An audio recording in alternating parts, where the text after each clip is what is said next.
Ukrainian President Volodymyr Zelenskyy has continued to make phone calls with world leaders since President Donald Trump of the United States, U.S. announced that President Vladimir Putin of Russia will meet with him next week Friday in the U.S. state of Alaska, and stated while answering questions from the Whitehouse reporters that there will be some swapping of territories to the betterment of both Ukraine and Russia, specifically saying, "We will get some back, and we will get some switched. There will be some swapping of territories to the betterment of both," a statement that immediately and apparently drew the attention of the Ukrainian President, Volodymyr Zelenskyy, who have issued series of video and written press releases since President Donald Trump made the announcement, insisting that Ukraine will not cede any of its territory to Russia for the purpose of peace or to end the war, emphasizing that it was because President Putin occupied part of Ukraine territory in the past and assembled its troops Ukrainian borders without preventive punishment,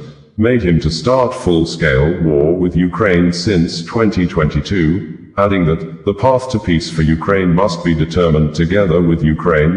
This is fundamental. It is important that joint approaches and a shared vision work toward genuine peace, a consolidated position, ceasefire, end of occupation, end of war.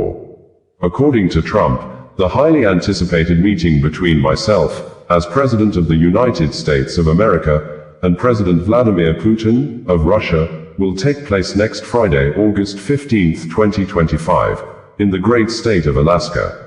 Further details to follow. Thank you for your attention to this matter. Zelenskyy, in a series of press releases on Saturday, said, "I have not heard any partners express doubts about America's ability to ensure that the war ends. The President of the United States has the levers and the determination. Ukraine has supported all of President Trump's proposals, starting back in February. Ceasefire, all formats have been supported. What is needed now is not a pause in the killings, but a real, lasting peace. Not a ceasefire sometime in the future, in months, but immediately. President Trump told me so, and I fully support it. There must be a just end to the war, and it is Russia that must end the war it started. Ukraine and all partners share the same understanding of the need for a ceasefire, for an end to the killings. There is only one actor opposing this, Putin. His only card is the ability to kill, and he is trying to sell the cessation of killings at the highest possible price. It is important that this does not mislead anyone. Results are needed at the leaders' level. Dignified results, results that will save lives, that the world will value, and for which it will be grateful to the leader who delivers them. Everyone clearly sees Putin's tactics. He fears sanctions and is doing everything to bail on them. He wants to exchange a pause in the war, in the killings, for the legalization of the occupation of our land. He wants to get territorial spoils for the second time. Putin was allowed to take Crimea, and this led to the occupation in Donetsk and Luhansk regions. He received no preventive punishment when he amassed a contingent on our borders. This led to the full-scale war and the occupation of even more parts of Ukraine. Now Putin wants to be forgiven for seizing the south of our Kherson region, Zaporizhia, the entire territory of Luhansk and Donetsk regions, and Crimea.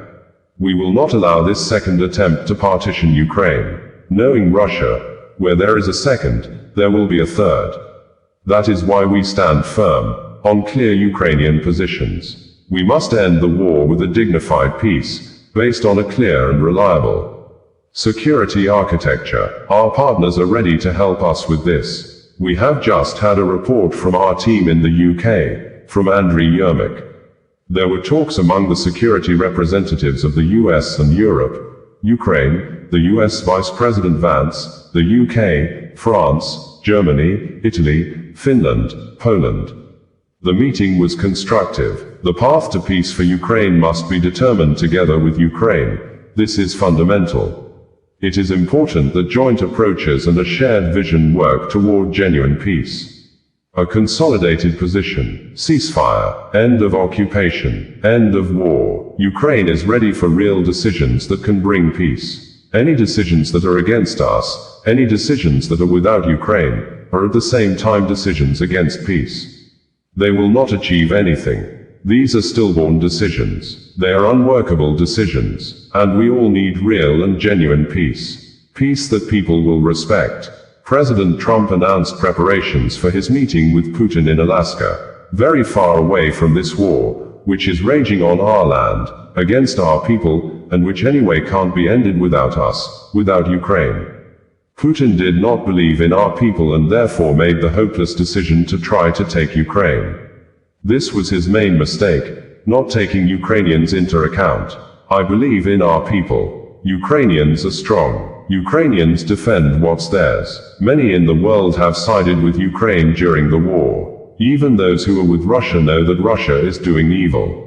Of course, we will not reward Russia for what it has perpetrated. The Ukrainian people deserve peace. But all partners must understand what a dignified peace is. This war must be brought to an end, and Russia must end it. Russia started it and is dragging it out, ignoring all deadlines, and that is the problem, not something else. The answer to the Ukrainian territorial question already is in the constitution of Ukraine. No one will deviate from this, and no one will be able to. Ukrainians will not gift their land to the occupier. We are ready to work together with President Trump, together with all our partners for real and, most importantly, lasting peace. A peace that will not collapse because of Moscow's desires. I thank all our people for being together. Ukraine is. I thank all our soldiers for preserving our independence. Stand firm, this is our land, we are Ukraine. Glory to Ukraine. There is already a lot of support, and it comes in the new circumstances, with a deadline now set for Russia to cease fire. So far, we see that the Russians are ignoring it, at least for now. Today has once again brought killings and Russian shelling. Over 100 strike drones were launched overnight against Ukraine, followed during the day by air bomb strikes, intense assaults on the front line, and yet more air raid alerts in our cities and communities. No orders to stop have been given to the Russian army. We are speaking with our partners to ensure real steps are taken. We are in constant communication with the American side, and our partners, for their part, are also engaging with the United States. All are united in the understanding that there is a chance to achieve at least a ceasefire, and that everything depends on the right pressure on Russia. I had a good conversation with President of Finland Alexander Stubb. We are coordinating positions for the most productive joint work with America. It is important that America has the determination and the ability to end the war, and we welcome President Trump's desire to stop the killings. To respond to Russia's intention to prolong the war and seize territorial spoils, we must act wisely and in coordination. Thank you for your support, Alexander. Ukraine and Finland have the longest borders with Russia in Europe, and our people know very well what threats this brings. We agreed to continue working together for our common security. I spoke with UK Prime Minister Keir Starmer. I am grateful for the support. We share the same view on the need for a truly lasting peace for Ukraine and on the danger of Russia's plan to reduce everything to discussing the impossible. Clear steps are needed, as well as maximum coordination between us and our partners. We value the determination of the United Kingdom, the United States, and all our partners to end the war. We are actively working for constructive diplomacy and to ensure that the decisions can work. We agreed on further contacts. I spoke with Prime Minister of Spain Pedro Sanchez. I am grateful for Spain's support for Ukraine and our people. I informed about the diplomatic situation and our contacts with partners, and shared our vision of what the next steps should be. The main thing now is to ensure that Russia does not once again impose its unrealistic conditions on anyone. It is important that Pedro and I share the same view. Europe's voice must be taken into account. We are coordinating our common European position. We are ready to move as quickly and constructively as possible toward a just peace. We also discussed Ukraine's path toward European integration. Ukraine has fulfilled all its obligations and is fully ready to open the first negotiating cluster. We discussed possible options and will look for solutions. We agreed to stay in touch. Thank you. I spoke with President of France Emmanuel Macron. I am grateful for the support. We exchanged views on the diplomatic situation. Ukraine, France, and all our partners are ready to work as productively as possible for the sake of real peace. It is truly important that the Russians do not succeed in deceiving anyone again. We all need a genuine end to the war and reliable security foundations for Ukraine and other European nations. I spoke with the Prime Minister of Denmark, Mette Frederiksen. I am grateful for the support. We discussed the diplomatic situation and communication with partners, both ours and Mette's. These days, diplomatic activity is extremely high.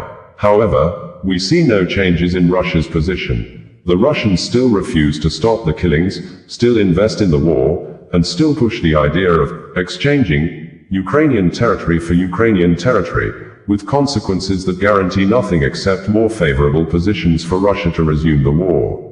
All our steps must bring us closer to a real end to the war, not its reconfiguration. And our joint decisions with partners must serve our common security. We also discussed with Mette our work toward EU membership, and the progress on this path for both Ukraine and Moldova.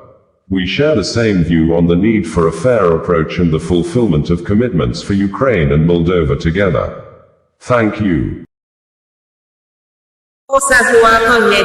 Bringing you the news in a more digital way. Nigeria police force has refuted claims that its men manhandled Sahara Reporters publisher Omiyele Sowore inside cell after the media personnel honored the invitation sent him from the Office of the Inspector General of Police, IGP, over allegations of forgery and criminal defamation of characters, with the police stating in a press release signed and made available after the detained media publisher was released on Friday night that Sowore allegedly brought bandages alongside other personal items when he came to the station to honor the police invitation, and when the IGP ordered internal investigation to ascertain if truly the media publisher was tortured as claimed. Sowore refused to allow medical personnel from the Nigeria police force check the alleged injury on his hand he had claimed he suffered as a result of the police personnel brutality while inside cell. Meanwhile, as at the time Sowore was released on Friday night, bandages were still seen wrapped around one of his hands as seen in the video while he was coming out from the IGP Rapid Response Team, IRT police detention facilities in Abuja, as stated by Sowore in the video. Shortly after his release from detention facilities at the IGP Rapid Response Team on Friday, Sowore posted on his social media handles and said that, "Freedom is never given. It is not a gift from the powerful, nor a token handed down by the oppressor. It must be seized with raw courage, with clarity, and with collective will. Those who sit in power never give it up willingly. That's why we take it back. Because freedom is ours and we will fight until it is no longer a dream but a lived reality." Nigeria Police Force, in a statement issued on August 8, 2025 and made available to the public, said, "The Nigeria Police Force is compelled to address and decisively correct the recent wave of disinformation being peddled in connection with the lawful arrest and detention of Mr. Omiyele Sowore, a figure known for manipulating public narratives and weaponizing propaganda to malign state institutions and their leadership, particularly the Office of the Inspector General of Police. Contrary to the falsehoods being circulated, Mr. Sowore was arrested based on credible, corroborated allegations involving criminal offenses such as forgery, cyberstalking, and other infractions currently under active investigation. The arrest was effected in full compliance with extant legal provisions, and with strict adherence to constitutional safeguards, due process, and the rights of the suspect. To be clear, Mr. Sowore was released on bail well within the 48-hour constitutional window, in accordance with the provisions of Section 35(4) of the 1999 Constitution of the Federal Republic of Nigeria, as amended.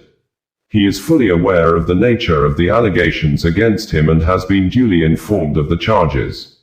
He is expected to appear before a court of competent jurisdiction in the coming days to answer to the accusations in a lawful and transparent judicial process. Equally false and grossly misleading is the narrative suggesting that Mr.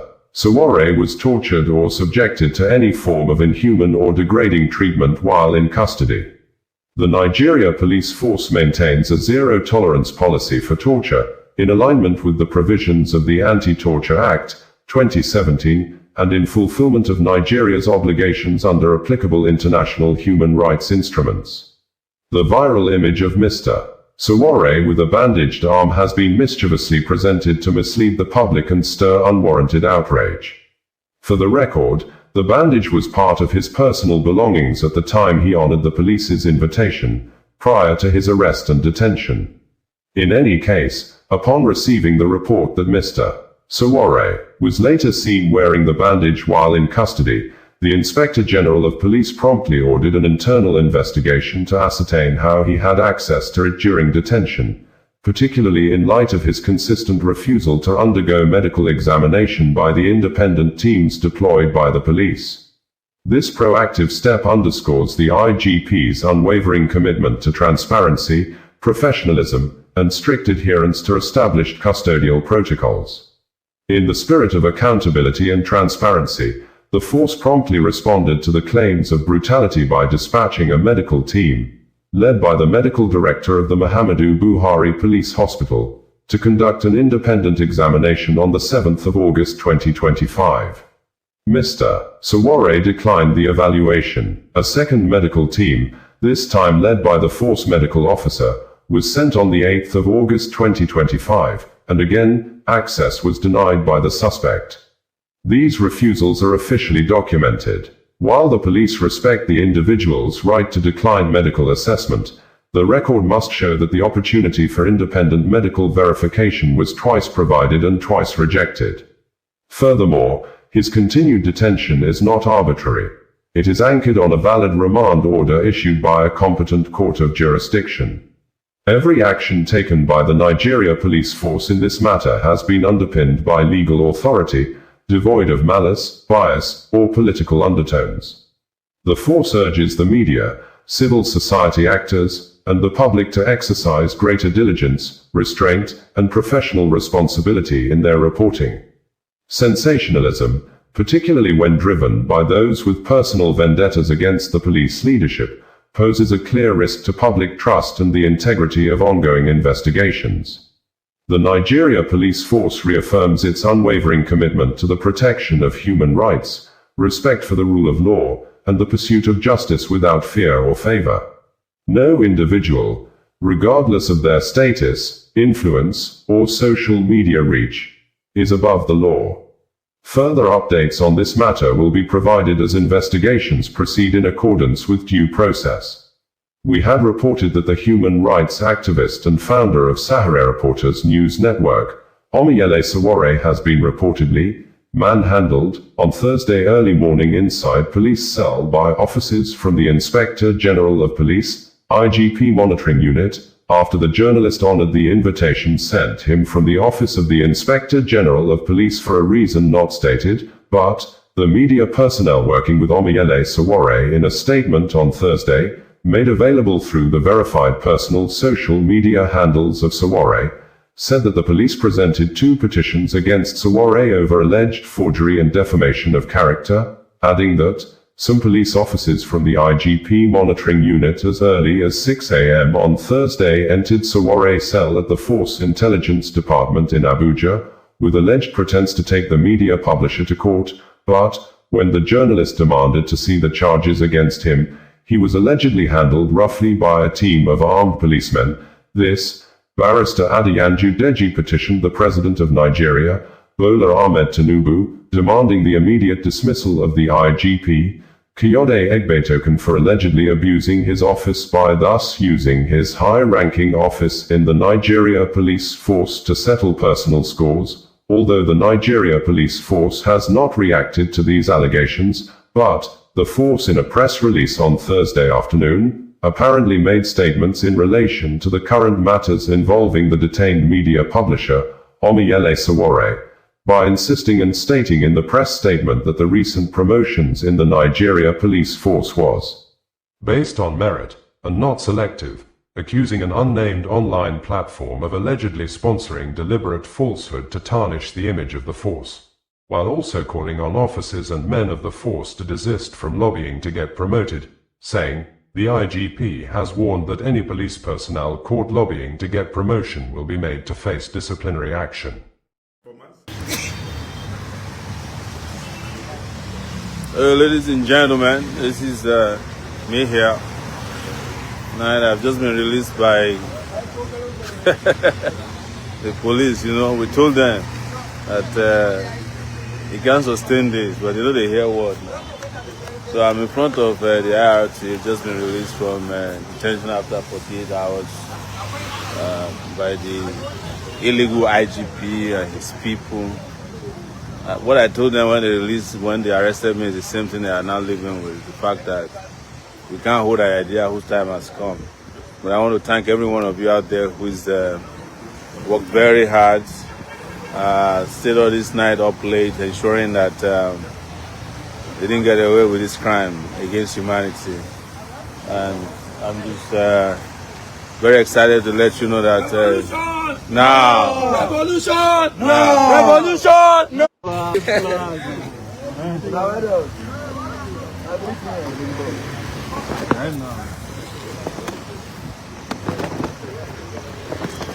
So sorry about your heart.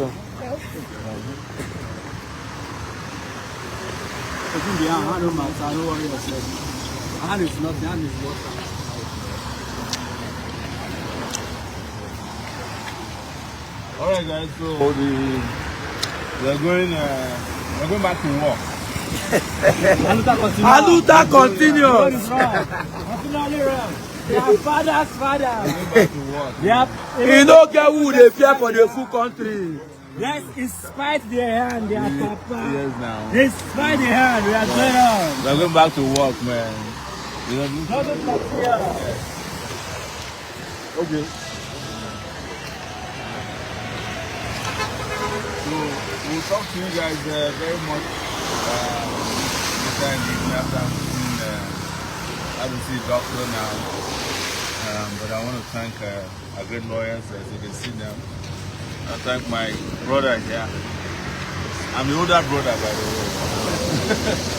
You guys know I came very well. He has not slept since I left. And thank you, Mr. Thank you so much for great music fireworks. All you guys out there, Black Boy, very grateful to all of you.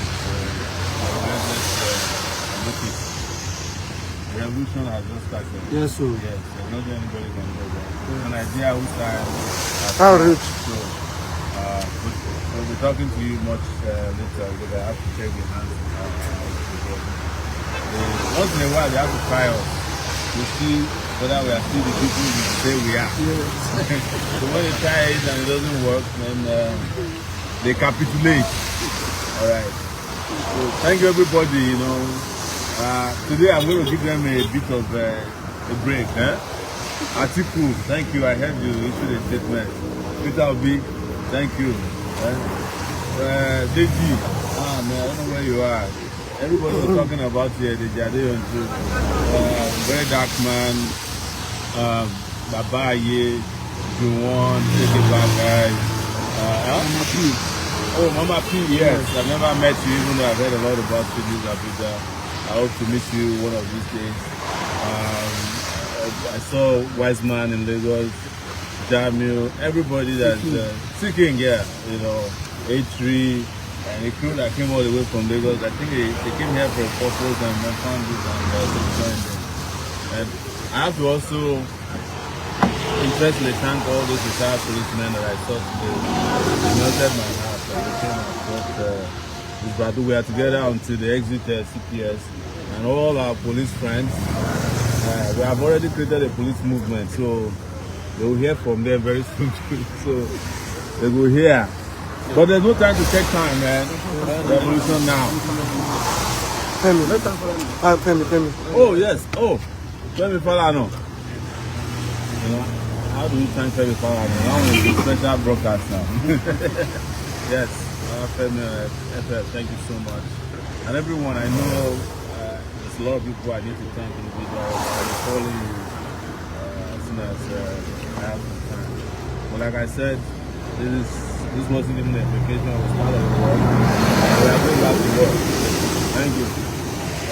Osazuwakan Radio, bringing you the news in a more digital way. Human rights activist and founder of Sahara Reporters News Network, Omiyele Sowore has been reportedly manhandled on Thursday early morning inside police cell by officers from the Inspector General of Police, IGP Monitoring Unit, after the journalist honored the invitation sent him from the Office of the Inspector General of Police for a reason not stated, but the media personnel working with Omiyele Sowore in a statement on Thursday, made available through the verified personal social media handles of Sowore, said that the police presented 2 petitions against Sowore over alleged forgery and defamation of character, adding that some police officers from the IGP monitoring unit as early as 6 a.m. on Thursday entered Sowore's cell at the Force Intelligence Department in Abuja, with alleged pretense to take the media publisher to court, but when the journalist demanded to see the charges against him, he was allegedly handled roughly by a team of armed policemen. This, Barrister Adiyanju Deji petitioned the President of Nigeria, Bola Ahmed Tinubu, demanding the immediate dismissal of the IGP, Kayode Egbetoken, for allegedly abusing his office by thus using his high-ranking office in the Nigeria police force to settle personal scores, although the Nigeria police force has not reacted to these allegations, but the force in a press release on Thursday afternoon, apparently made statements in relation to the current matters involving the detained media publisher, Omiyele Sowore, by insisting and stating in the press statement that the recent promotions in the Nigeria police force was based on merit, and not selective, accusing an unnamed online platform of allegedly sponsoring deliberate falsehoods to tarnish the image of the force, while also calling on officers and men of the force to desist from lobbying to get promoted, saying, the IGP has warned that any police personnel caught lobbying to get promotion will be made to face disciplinary action. According to the post published via Sowore's social media handles, the media team of the publisher said, this morning at 6 a.m., a police team led by a chief superintendent of police from the IGP monitoring unit forcibly gained entry into Omiyele Sowore's cell at the Force Intelligence Department in Abuja, claiming they were taking him to court. The team of 9 officers, including 8 heavily armed personnel, handled Sowore roughly when he asked to see the charges and notify his lawyers, breaking his arm in the process, before taking him to another police facility, the media team stated. In another post, the media said, the notorious former SARS officer, DCP Akin Fakorede, presented 2 petitions to Sowore from the illegal IGP's office, one alleged forgery and the second written by Bukola Yemisi Kuti, who was promoted to ACP because she's mistress, alleges criminal defamation. Sowore had, before honoring the police invitation on Wednesday, said in a number of posts previous day that the IGP monitoring unit has scheduled my interview for tomorrow at 11 a.m., yet they have refused to provide a copy of the purported petition against me. It is now clear that their intention is to conceal the sinister plan of the illegal IGP and continue operating in darkness. Despite this, I will honor the invitation, but not alone. I will be going with a full house. To all our revolutionary comrades, as always, we move together. Let every freedom fighter, every citizen of conscience, every voice of resistance assemble early tomorrow at the Nigeria Police Force headquarters in Abuja. Revolutiono, Egbetoken must go. They say the illegal IGP spoke today and sent fresh threats against us. We heard that the illegal Inspector General of Police, Kayode Egbetoken, has issued fresh threats. But even his voice betrays him. His voice was cracked by incompetence, weighed down by immorality, nepotism, favoritism, tribalism. It was worn thin by the burden of failed leadership. We are Nigerian citizens who have faced down tyrants, dictators, and power-drunk men in and out of uniform. We've survived worse, and we've conquered. No amount of intimidation, propaganda, or empty threats can shake our resolve or derail our desire for a better, just, and dignified society. Aluta Continua, the Nigeria Police Force, in a statement signed and made available by the force spokesperson, DCP Olumiyiwa Adejobi, said, "The Nigeria police force has observed with concern the growing wave of lobbying and unofficial requests directed at the Inspector General of Police and the Police Service Commission by certain officers seeking special promotions. This surge was triggered by the misinformation being spread by certain media platforms following the recent approval of accelerated promotions for a number of deserving officers who have distinguished themselves through exemplary service. The force wishes to categorically state that these accelerated promotions were not arbitrary but were part of a well-structured reward system set up by the police leadership, aimed at recognizing officers who have demonstrated outstanding performance, uncommon bravery, professional excellence, and commitment to duty, and the officers who benefited were those who met the standardized guidelines for such accelerated promotion. The recent exercise does not signify the commencement of a general or indiscriminate special promotion scheme.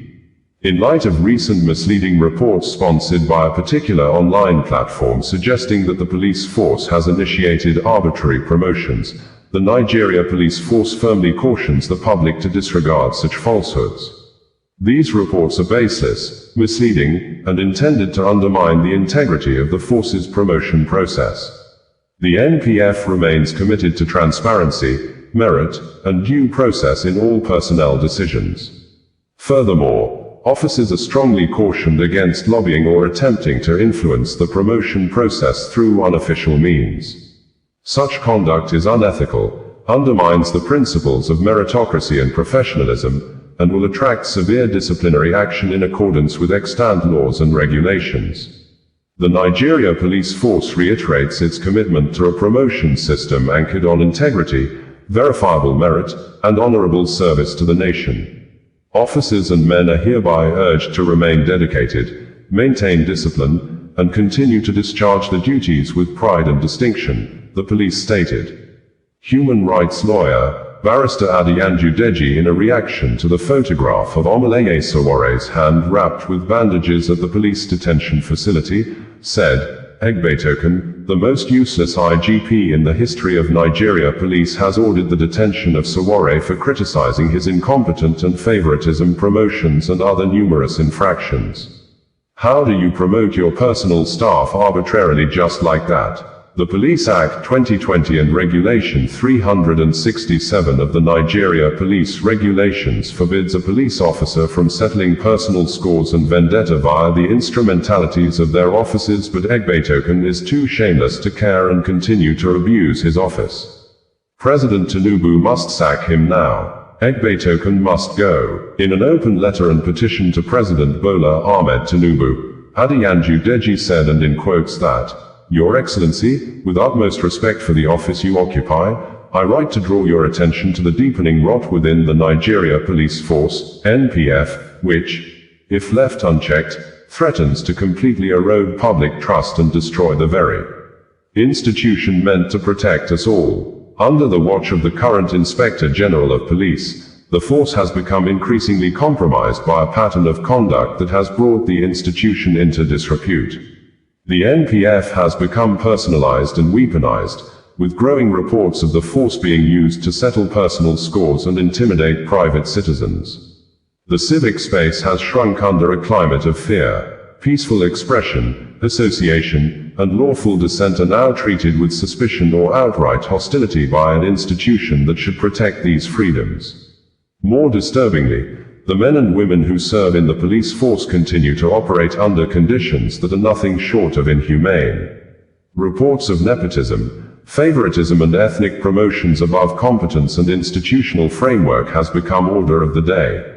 Officers lack adequate welfare, modern equipment, proper housing, and fair remuneration, resulting into the recent police protest. The morale of the average policeman is low, and yet they are still expected to perform optimally. A force that is deprived of dignity cannot enforce the law with dignity. The NPF urgently needs reform, but reform cannot happen under leadership that undermines its very principles.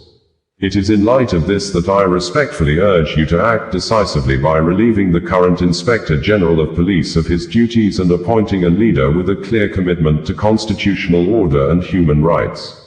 Yours faithfully, Deji Adeyanju Esquire. Punch newspaper reported that the coalition of united political parties and the Arewa youth ambassadors have called for the immediate and unconditional release of pro-democracy activist and journalist, Omoyele Sowore, following his recent arrest by the Nigeria police force. In separate statements on Thursday, both groups condemned the arrest, describing it as a violation of Sowore's constitutional rights and an abuse of police authority. National Secretary of CUPP, Peter Ame, said Sowore's detention flouts Section 39 of the Nigerian Constitution, which guarantees freedom of expression and opinion. He said the police had turned into an instrument of oppression and called for accountability.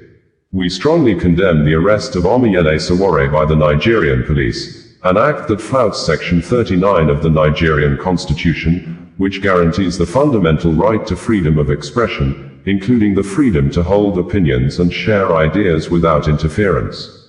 This arrest is not only unjust but also a disturbing misuse of police power, turning an institution meant to protect Nigerians into a tool for oppression and personal vendettas. This arrest is a blatant abuse of power and an affront to the principles of justice and accountability enshrined in the Constitution. The Nigerian police owe Nigerians a clear explanation for Sowore's arrest. Denying him his right to bail is indefensible and further exposes the misuse of authority to silence dissent. We demand his immediate and unconditional release, and if the Inspector General believes there is a case to answer, Sowore should be charged to court without delay, he stated.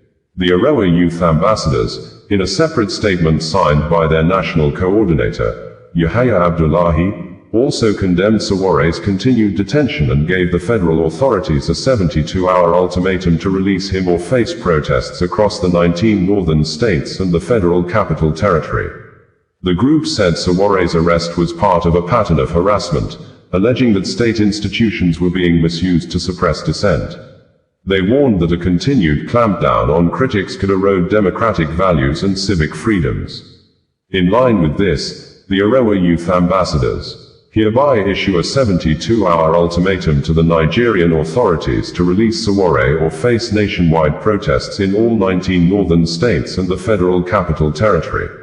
We will mobilize peaceful mass action in solidarity with Sowore and in defense of the fundamental rights of all Nigerians to freedom of expression and assembly. We call on all progressive forces, civil society groups, student unions, labor movements, and the general public, to rise in unity against the growing tyranny and misuse of state power. Nigeria belongs to us all, and no government has the right to crush dissent in a democratic society, the statement added. The police are yet to issue an official response to the reason for Sowore's arrest. Bringing you the news in a more digital way. Anambra is no doubt one of the states in Nigeria experiencing incessant and very high rates of kidnapping that in some cases do lead to the death of the abducted victims and killing of security operatives and some other persons around the scene of the mostly monetary crimes of hostage-taking for a ransom. Specifically, our crime reporters gathered that there is hardly no week without 1 or 2 persons being kidnapped along the Onitsha-Owerri Federal Road in Anambra State, especially between Oba community and Ihiala town, as we gathered that most victims of kidnapping in the state are hard-working small and medium-sized business owners who most of whom struggled out of poverty to become wealthy successful traders. This, we learnt, there may be no wealthy successful business owner along the Ihiala-Olu road left to be kidnapped or forced to pay ransom to the kidnappers, while in Oba, wealthy people are being kidnapped quietly and ransom in millions are paid in silence to the kidnappers. According to members of the community, a young successful businessman was kidnapped recently at a location between the Oba New Road and Old Road junctions shortly after he visited his building construction site, while we also learned that some people in the state do report or contract their friends to kidnappers just to get a share from the ransom that will be paid afterwards, or when such people have issue or dispute with their friends or co-traders. It may interest you to know that the Anambra State Police Command recently arrested a 24-year-old male suspect, Muananye Victor, for allegedly luring his friend to be kidnapped by his criminal gang in Uli, Ihiala local government area of the state, and they reportedly collected a ransom in dollars equivalent to 5.3 million nairas with his gang members, just as gunmen in a not too long distance time abducted a lawyer and 2 other persons in Inpologwu, Aguata local government area of Anambra, in addition to previous cases of kidnapping of the owner of the Porsche Club, Chief Ibia Orji, by unknown gunmen after the gunmen killed numbers of persons along the New Ober Newi Road in Idemili South local government area of Anambra State, with the number of those killed at the Porsche nightclub said to be 7, but one of the security operatives was beheaded, and another had his foot cut off and made away with by the invading deadly kidnappers. This occurred shortly after a well-known native doctor or witch doctor, Chidozie Nwangu aka Aqua Okoko Tiwaraki, was kidnapped, after his 2 personal aides killed in the vicinity of his hotel at Ober community before the kidnappers effortlessly took him away and was released after ransom in millions were reportedly paid. That not all, on May 21, 2022, shortly after Professor Chukwuma Soludo was sworn in as governor, gunmen abducted the lawmaker representing Aguata 2 constituency in the State House of Assembly, Okechukwu Okoye, also known as Okidai represented Soludo's state constituency. Isuofia Okoye was killed and beheaded alongside his aide, Cyril Chiegboka, 6 days after they were abducted along Agulazigbo Road, Anaoka local government area of the state, and their heads and bodies dumped along a roadside in the state.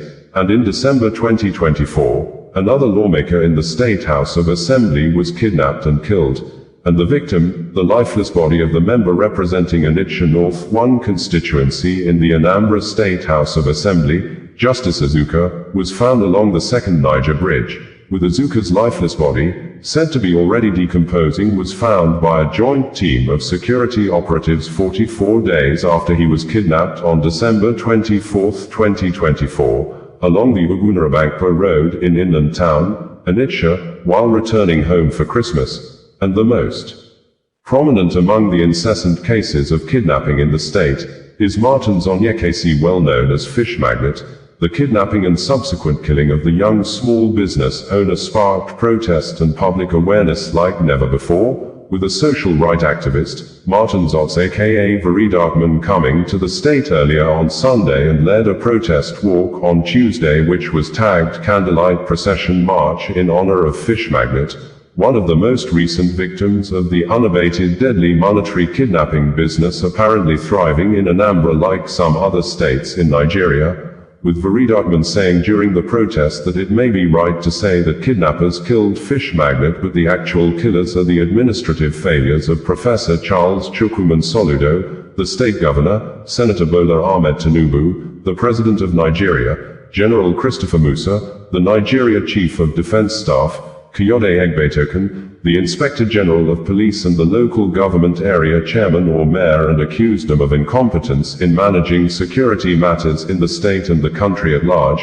while the Anambra State Police Command spokesperson, Tochukwu Okenga, who also joined the campaign, said, the campaign walk was not only about Fish Magnet but a bold statement collectively made by Anambra youths in solidarity and in support of the efforts of the security agencies in the state against killings and other crimes.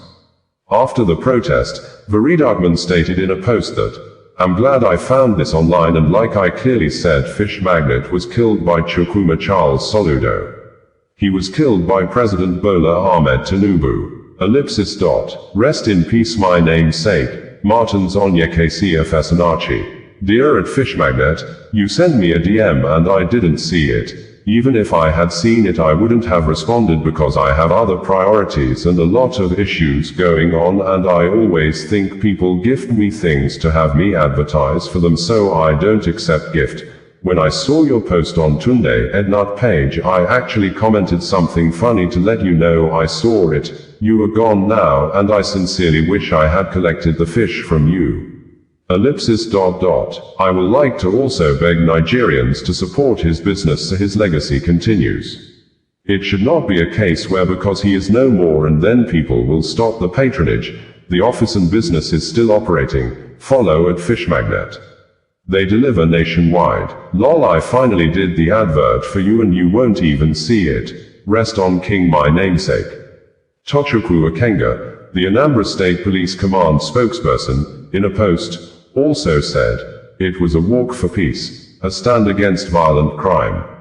The youths of Anambra came out in their numbers in a symbolic walk for peace, a collective stance against violent crime.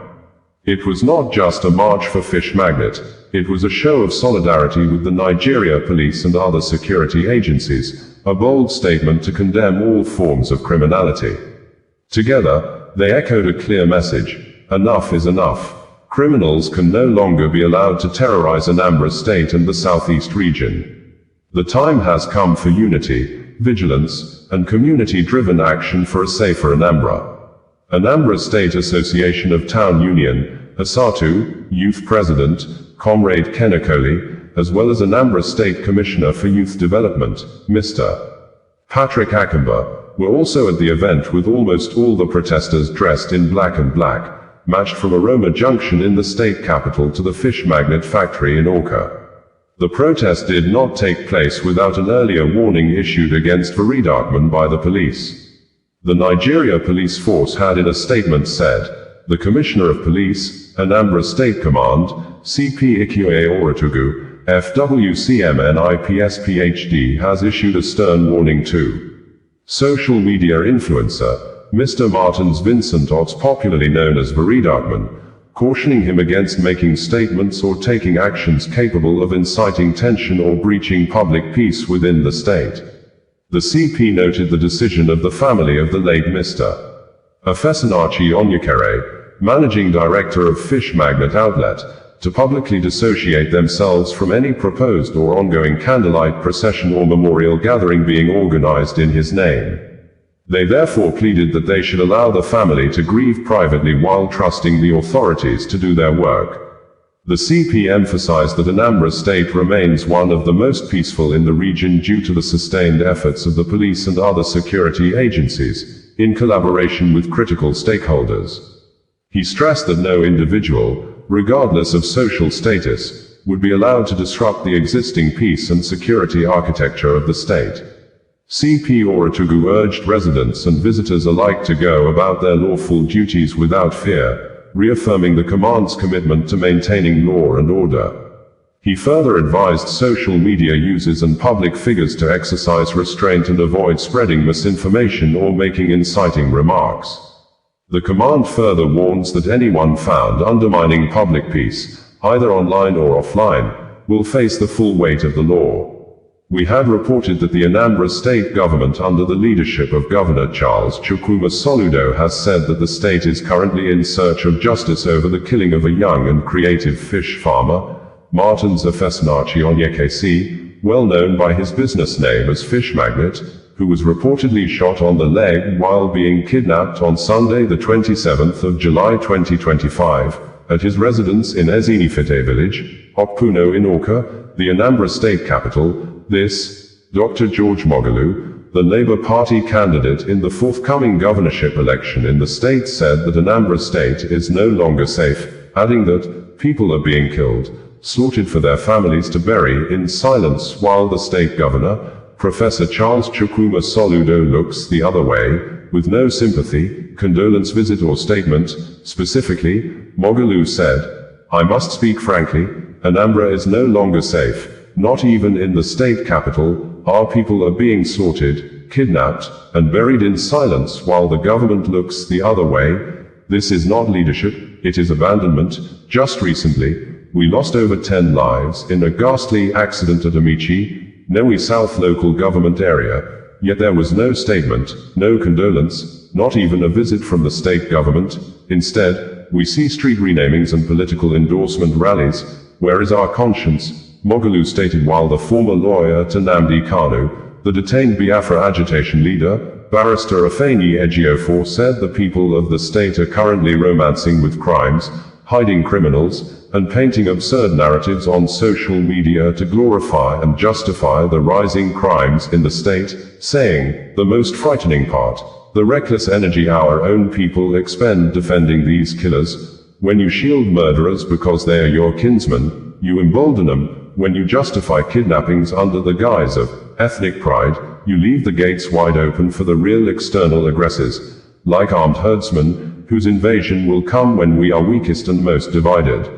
They said kidnappers killed fish magnates, but in actual sense, it is the government that killed fish magnates. Yes.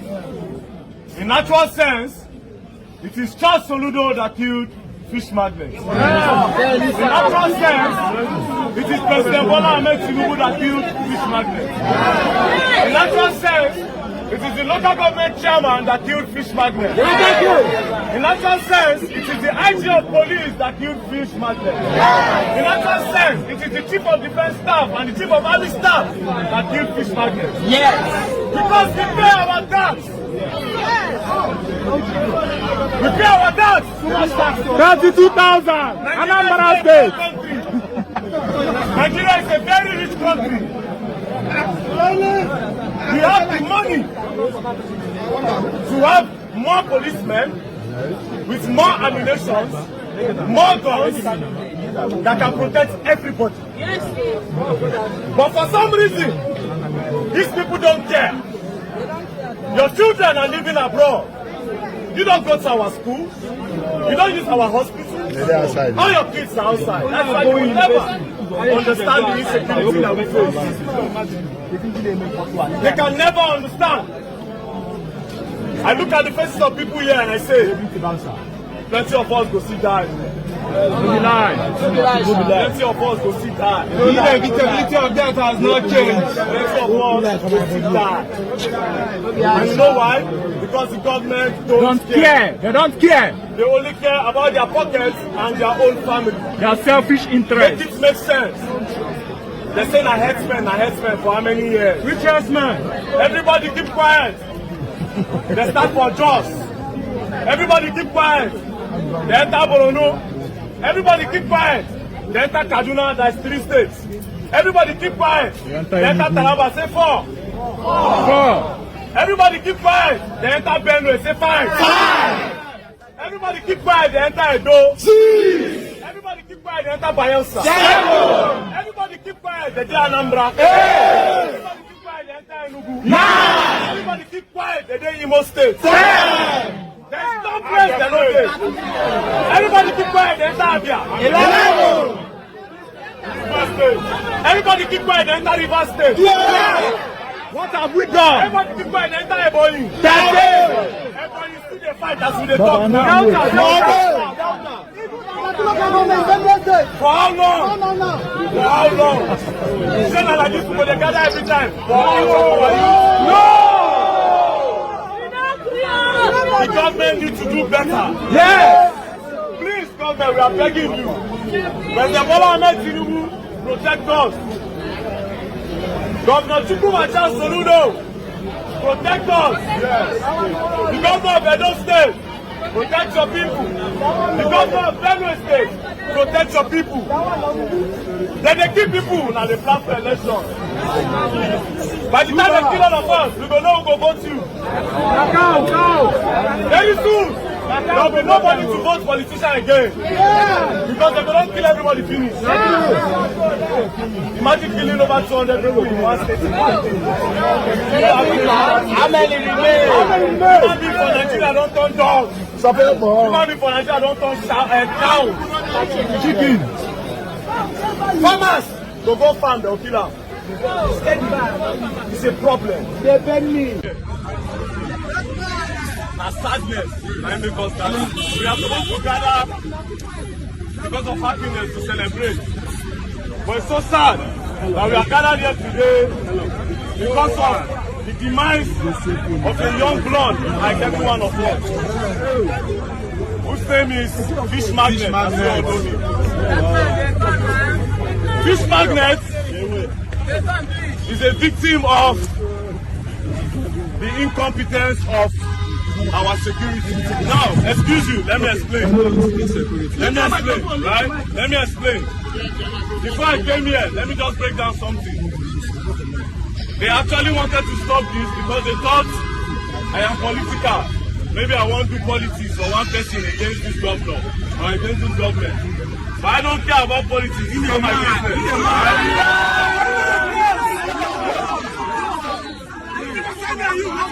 We are not doing politics.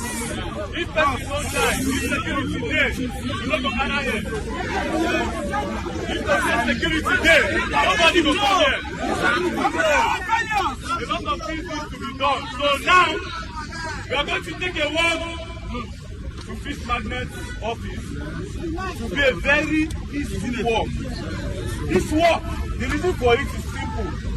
First of all, it's a tribute to Fish Magnet and also an awareness to the government.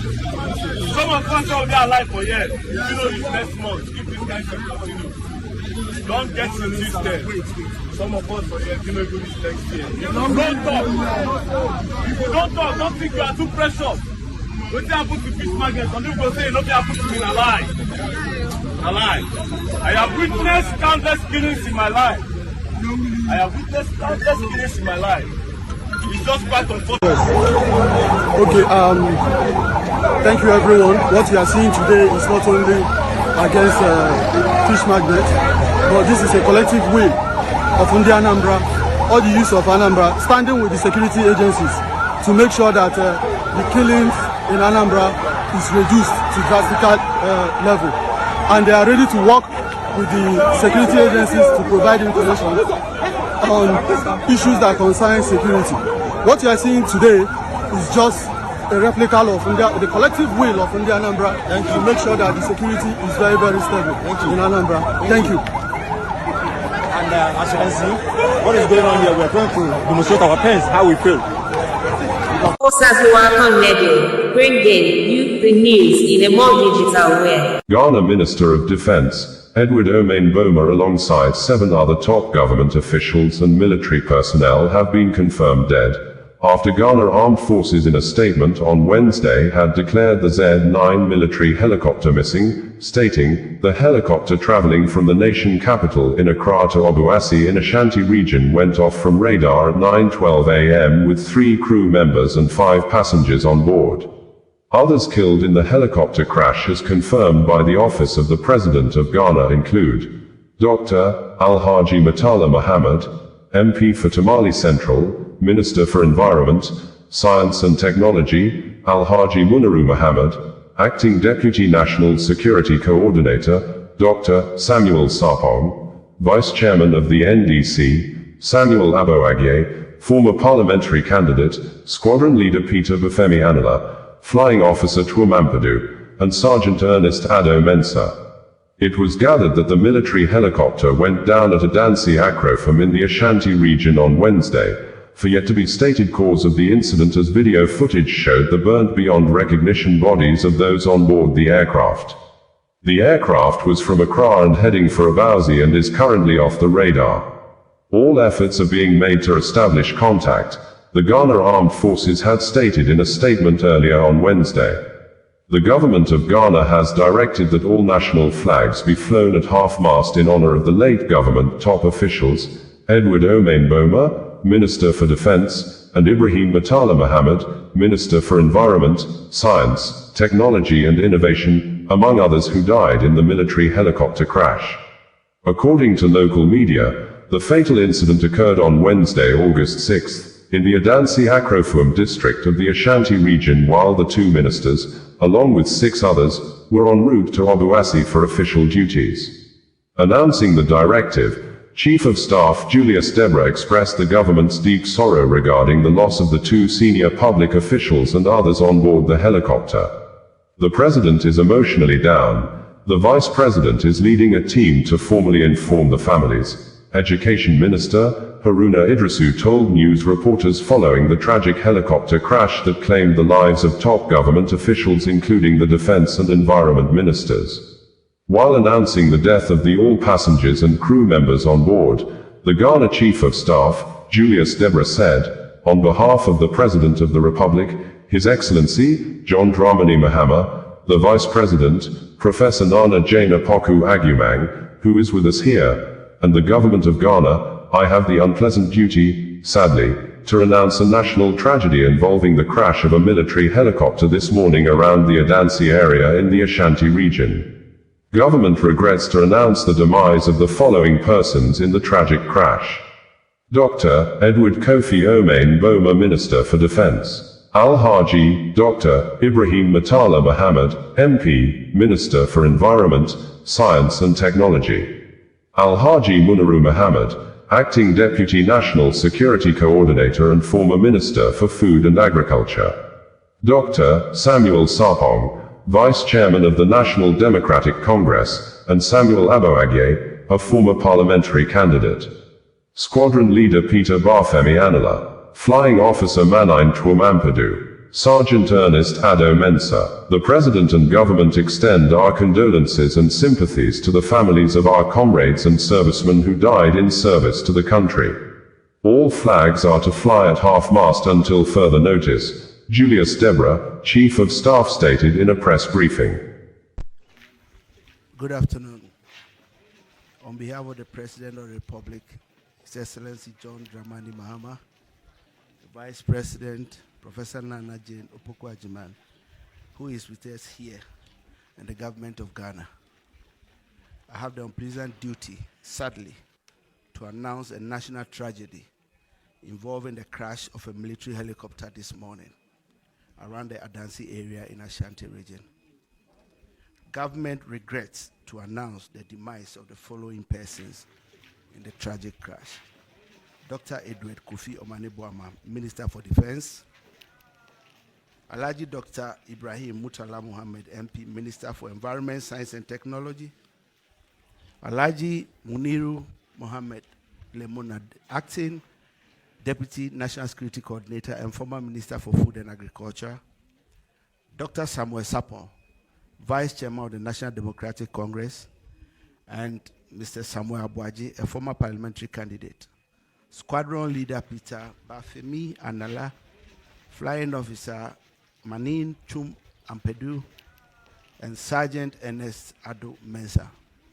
The President and Government extends our condolences and sympathies to the families of our comrades and the servicemen who died in service to the country.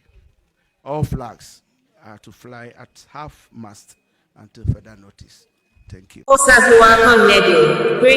you the news in a more digital way. Anambra State Government under the leadership of Governor Charles Chukwuma Soludo has said that the state is currently in search of justice over the killing of a young and creative fish farmer, Martin Zafesinachi Onyekesi, well known by his business name as Fish Magnet, who was reportedly shot on the leg while being kidnapped on Sunday the 27th of July 2025, at his residence in Ezinifite village, Okpuno in Awka, the Anambra State capital. This, Dr. George Moghalu, the Labour Party candidate in the forthcoming governorship election in the state, said that Anambra State is no longer safe, adding that people are being killed, slaughtered for their families to bury in silence, while the state governor, Professor Charles Chukwuma Soludo, looks the other way, with no sympathy, condolence visit or statement. Specifically, Moghalu said, "I must speak frankly, Anambra is no longer safe,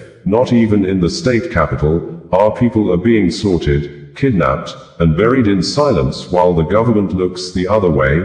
This is not leadership, it is abandonment." Just recently, we lost over 10 lives in a ghastly accident at Amici, Newi South local government area, yet there was no statement, no condolence, not even a visit from the state government.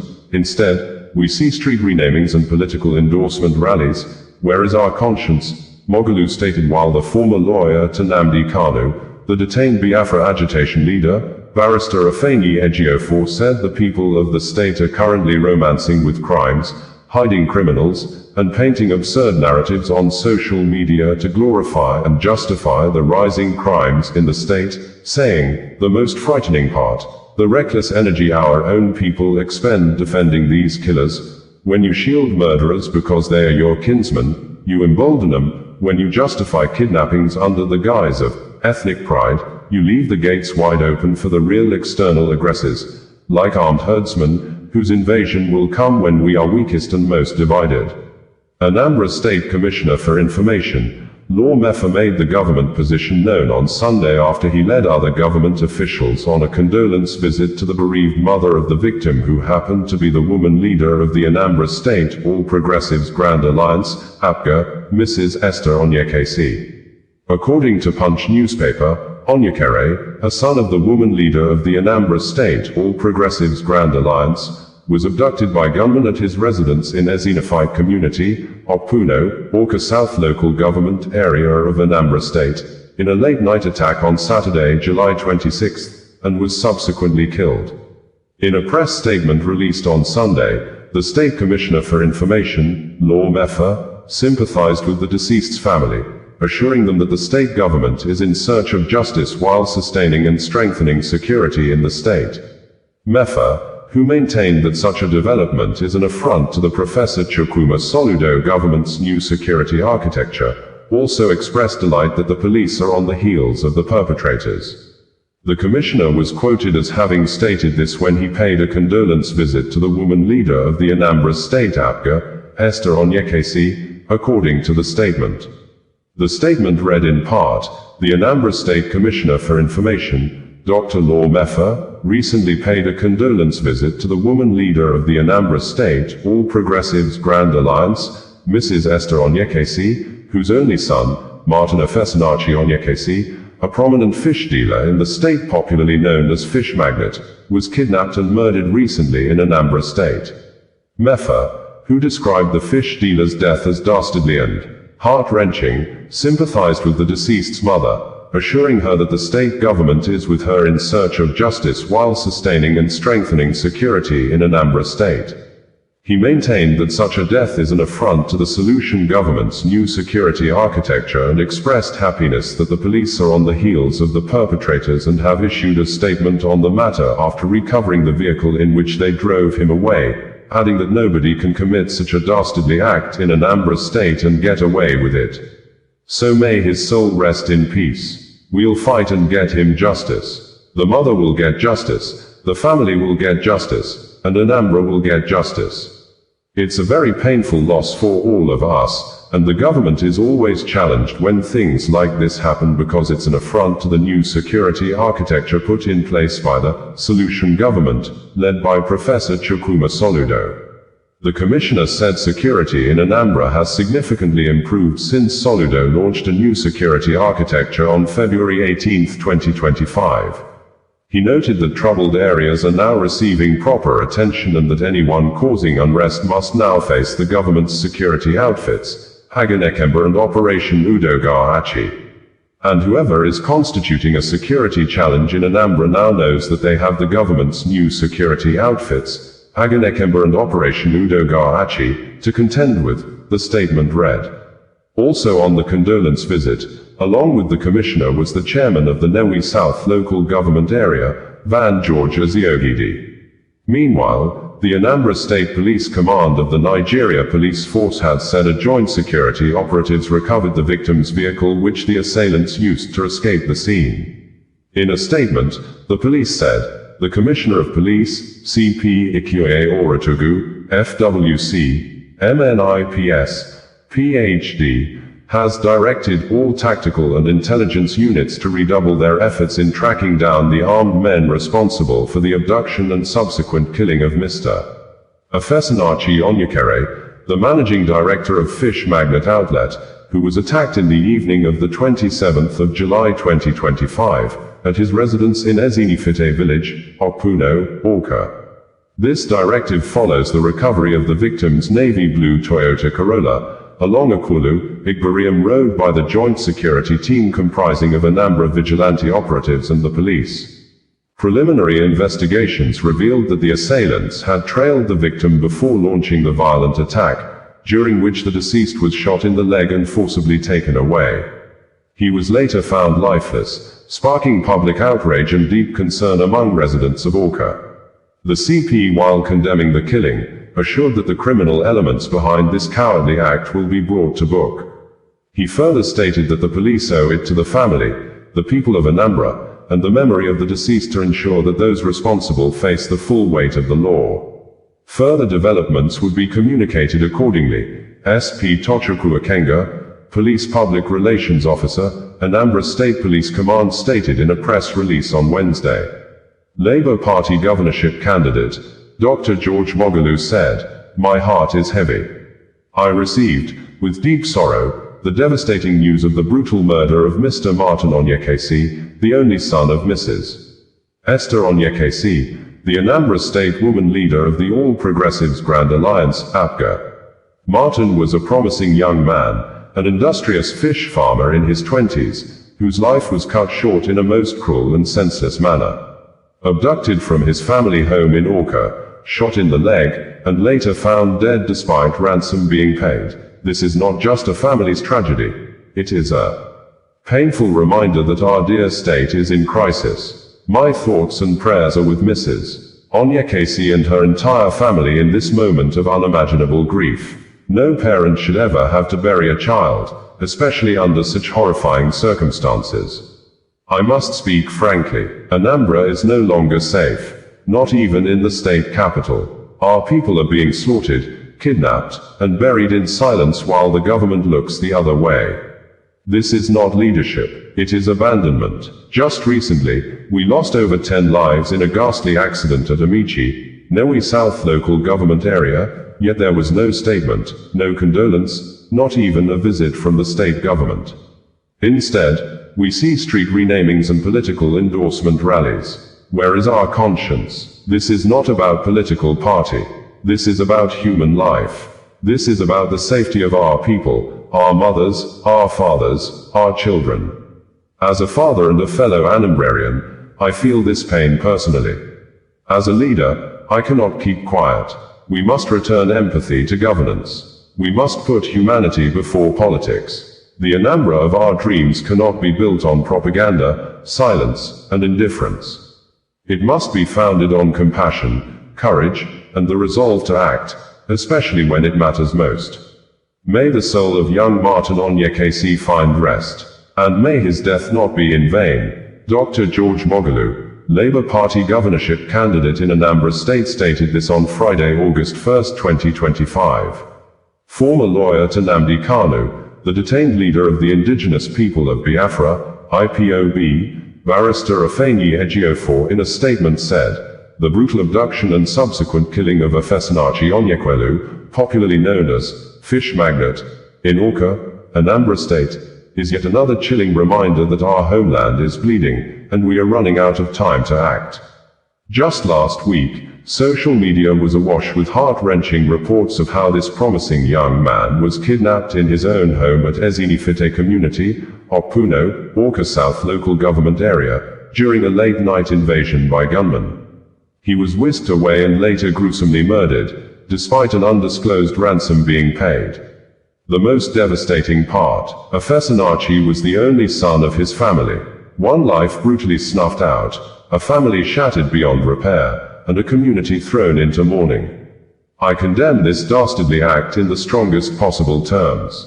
I call on the governor of Anambra State, security agencies, and every community stakeholder to rise to the occasion, not merely to issue statements, but to act decisively, hunt down these murderers, bring them to justice, and urgently strengthen the security architecture to forestall further bloodshed.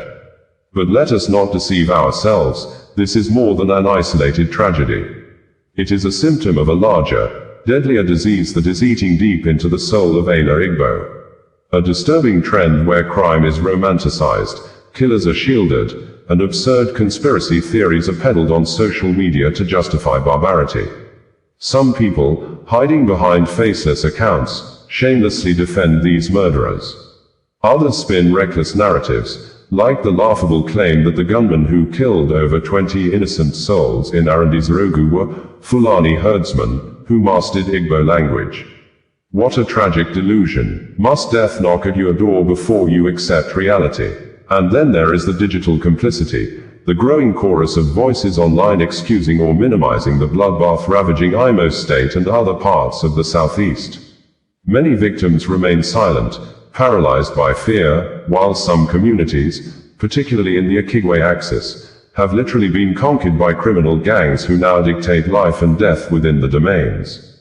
The most frightening part, the reckless energy our own people expend defending these killers. When you shield murderers because they're your kinsmen, you embolden them. When you justify kidnappings under the guise of ethnic pride, you leave the gates wide open for the real external aggressors, like armed herdsmen, whose invasion will come when we are weakest and most divided. Let this be crystal clear: crime is crime, no matter who commits it. A criminal is not a hero. Anyone involved in these heinous acts must be decisively dealt with, without ethnic excuses, without sympathy, and without protection under any guise. To my dismay, only yesterday, I saw a report purportedly authored by alleged Umuaka community, trying desperately to downplay the scale of kidnappings and killings in their area. I ask, what message are we sending to a people who now live under siege, a community where fear is the new normal? The hard truth is this: security is not the responsibility of government alone. It is a collective duty. Sadly, the conventional security architecture appears to have abandoned hapless citizens of IMO state to their fate, either by willful act of dereliction of duty, compromise, or collusion. But we, as a people, cannot, and must not, abandon ourselves. This is a wake-up call. If we do not unite against this evil now, it will consume us all. Tomorrow, it could be your brother, your sister, your only son. The time to act is now, Sir Afeni Ejiofor, Esquire stated this on Saturday, August 2, 2025.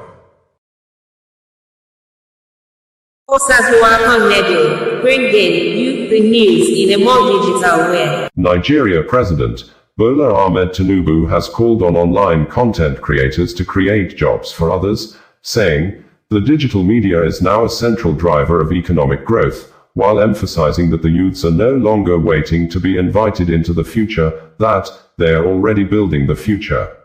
Details of the president's statement as made available in a news release signed by the presidential spokesperson, Bayo Onanuga, on Friday reads verbatim below. President Bola Ahmed Tinubu on Friday called on young Nigerians active in the digital media space to harness their platforms as instruments of national progress. He urged them to build businesses that create employment, produce content that reflects unifying values, and serve as positive catalysts for societal development. He emphasized the critical importance of verifying information before amplifying it.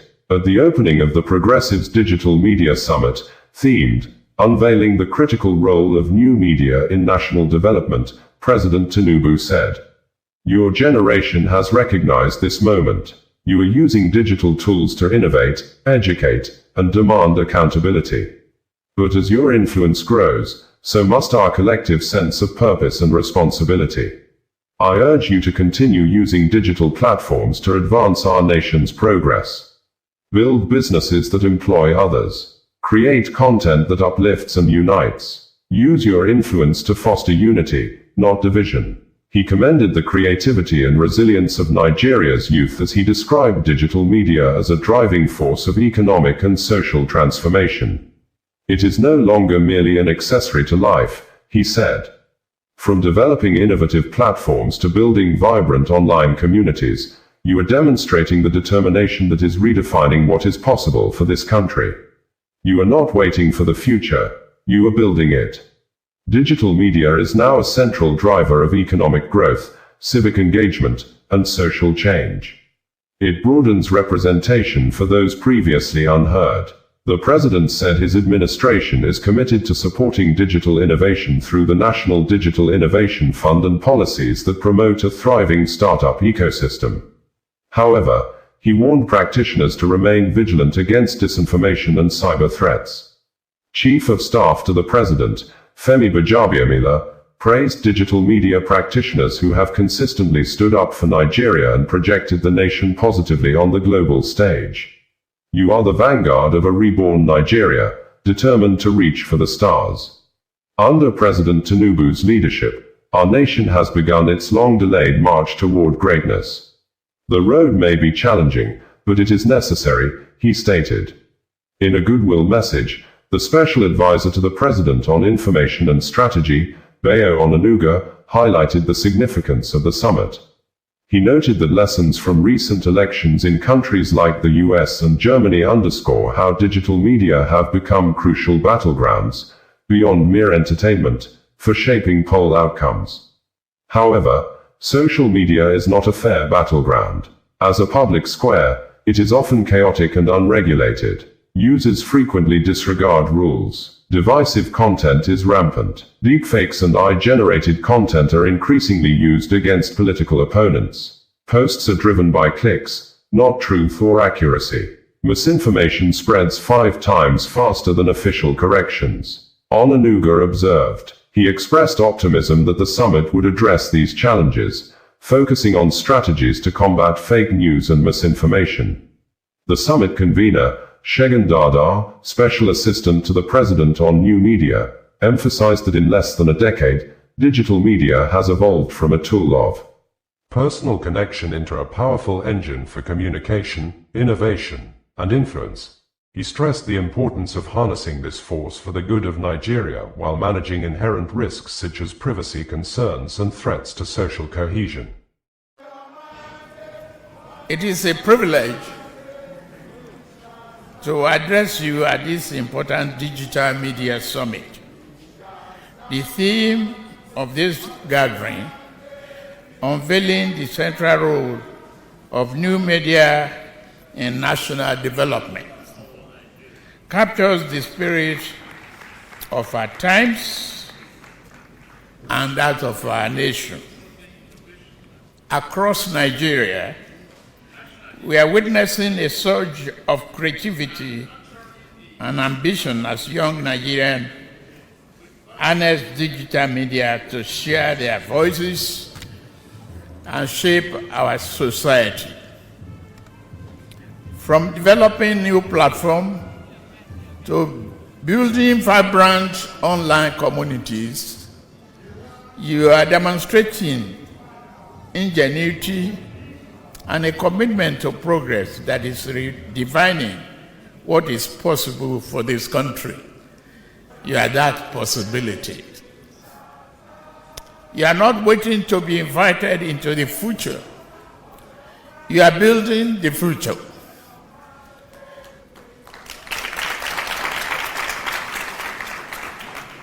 New media is no longer an accessory to our national life.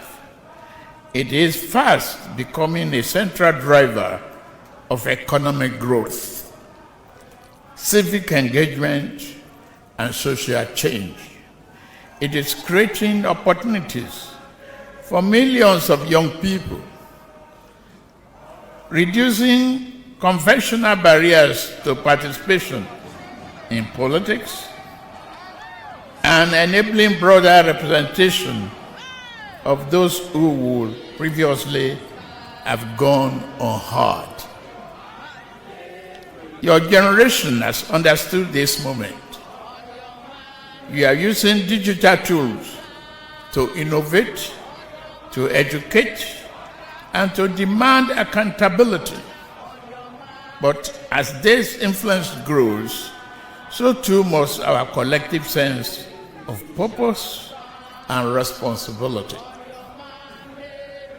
I urge you to continue using digital platforms as instruments of national progress, but you should build business that employ others, create content that uplift those around you, use your influence to foster unity and not division.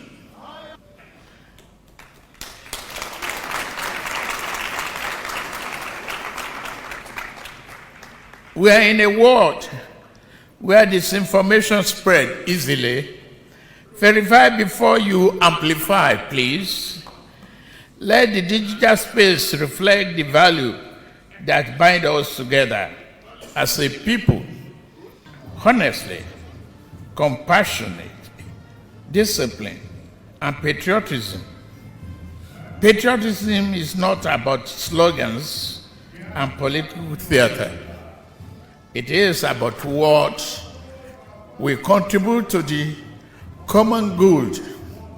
Every gap and every app you design, every story you tell, every brand you build is a statement to the world about who we are and what we stand for as a nation. This administration understands the importance of this new frontier. That is why we are making strategic investments in digital infrastructure and broadband expansion. We are committed to ensuring that access to the internet is not a privilege for the few, but a right enjoyed by all Nigerians.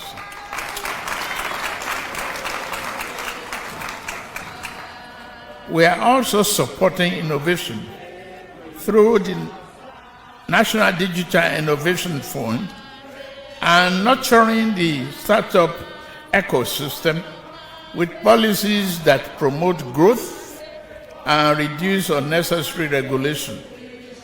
We will not lose focus on cybersecurity. Every Nigerian has the right to be protected in both the physical and digital domains.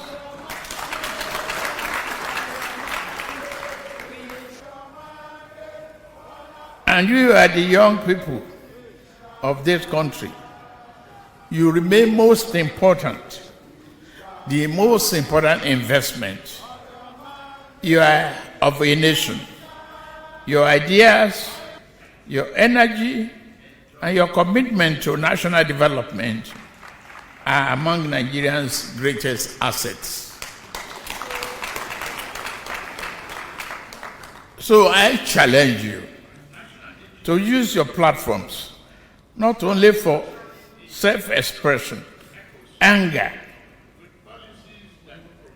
or retaliation, but for problem solving, to build solutions that addresses our nation's needs, to mentor others as we grow, and to promote digital literacy and accountability in every corner of our society.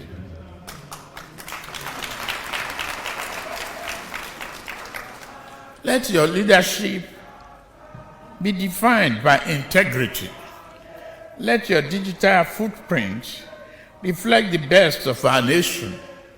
Let your actions speak of a generation that did not wait for permission to lead. Step forward with your courage and with clarity.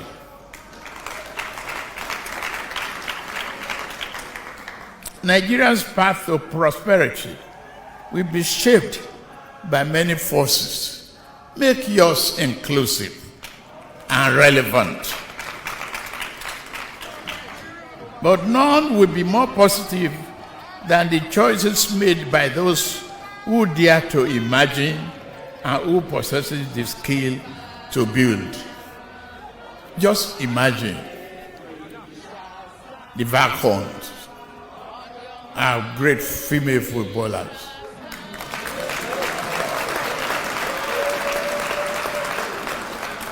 They were down 2-0 before halftime. Ordinary soul, unless one would have given up. But they came up with perseverance, determination, and consistency.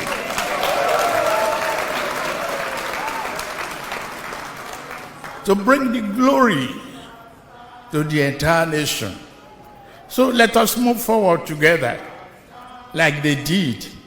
Let your creativity continue to inspire. Let your enterprise create opportunity. And yet, your example show this generation is not only ready for the future, but ready to lead the future.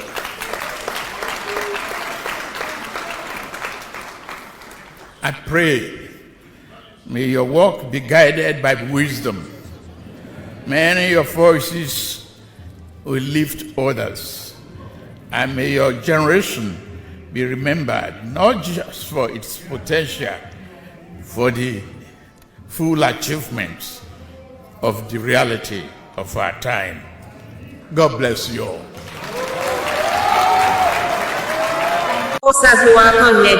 Bringing you the news in a more digital way. In line with the requirements of the ceasefire deal reached on Monday night in Malaysia, the military commanders in the three areas along the Thailand-Cambodia border have met on Tuesday, with a resolution that both sides will halt the movements of troops and enforce the ceasefire agreement while waiting till August 4, 2025 for the outcome of the General Border Committee (GBC) meeting to be held, before they will know the next line of action to be taken, which could be to evacuate troops out of the area or continue the war based on the aftermath of the GBC meeting agreed to be hosted by Cambodia next week Monday. The ceasefire mediator, who is the ASEAN chair and Malaysia Prime Minister, Anwar Ibrahim, who is currently in Jakarta, the capital of Indonesia for ASEAN meeting, said in a post via his personal verified X social media account on Tuesday that, as the ASEAN chair, Malaysia has emerged to lead efforts in reconciling Cambodia and Thailand, two neighboring countries that were nearly drawn into a more devastating conflict, adding, with the active involvement of China and the United States, we successfully achieved an immediate and unconditional ceasefire agreements. This is proof that diplomacy must guide our efforts to realize peace and resolute leadership, while stating in his earlier post after the ceasefire agreement was reached, that the ceasefire agreement is a concrete proof of the strength of ASEAN diplomacy, rooted in consensus, negotiation, and humanitarian principles. The Office of the Prime Minister of Malaysia, in a press statement published on its website, stated that, on behalf of the Malaysian government and ASEAN, I must express my deep appreciation and gratitude to both my close friends and associates, the Prime Minister of Cambodia, Samdech Hun Mane, and the Acting Prime Minister of Thailand, Phumtham Wechayoi, for not only being present, gracious enough to participate in very frank discussions, very passionate about securing peace, and due to their efforts and participation, we have seen very positive developmental results that would all go well for Cambodia and Thailand and for ASEAN.